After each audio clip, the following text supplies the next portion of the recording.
Hello বন্ধুরা, কেমন আছো তোমরা সবাই? আশা করি সবাই অনেক ভালো আছো। আমিও অনেক ভালো আছি। বন্ধুরা, আজকে একটি গুরুত্বপূর্ণ টপিক নিয়ে তোমাদের সাথে আলোচনা করতে চলে এলাম। তো অনেক ব্লিঙ্কদের ভেতরেই একটা কনফিউশন কাজ করছে, ব্ল্যাকপিঙ্ক কি ডিসব্যান্ড হয়েছে নাকি হয়নি। অনেক ব্লিঙ্ক কি বলছে যে ব্ল্যাকপিঙ্ক ডিসব্যান্ড হয়েছে, আবার অনেক ব্লিঙ্ক বলছে ব্ল্যাকপিঙ্ক ডিসব্যান্ড হয়নি। তো আজকে সবার এই কনফিউশন দূর করতে আমার এই ভিডিও। তো বেশি দেরি না করে শুরু করা যাক। তো ব্লিঙ্কসদের জন্য সুখবর আছে, ব্ল্যাকপিঙ্ক ডিসব্যান্ড হয়নি। তারা ওয়াইজি এন্টারটেইনমেন্টের সাথে নতুন এগ্রিমেন্টে সাইন করেছে। স্টেটমেন্ট অনুযায়ী তারা শুধু গ্রুপ অ্যাক্টিভিটির জন্যই ওয়াইজি এন্টারটেইনমেন্টের সাথে থাকবে।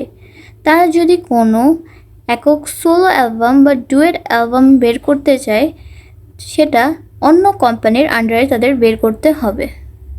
তো এই ভিডিওটি যদি তোমাদের ভালো লেগে থাকে তাহলে একটি লাইক করো, চ্যানেলটি সাবস্ক্রাইব করো এবং কমেন্টে বলো এই ভিডিওটি তোমার কাছে কেমন লেগেছে এবং পরবর্তী ভিডিওটি কোন টপিকের ওপর দেখতে চাও।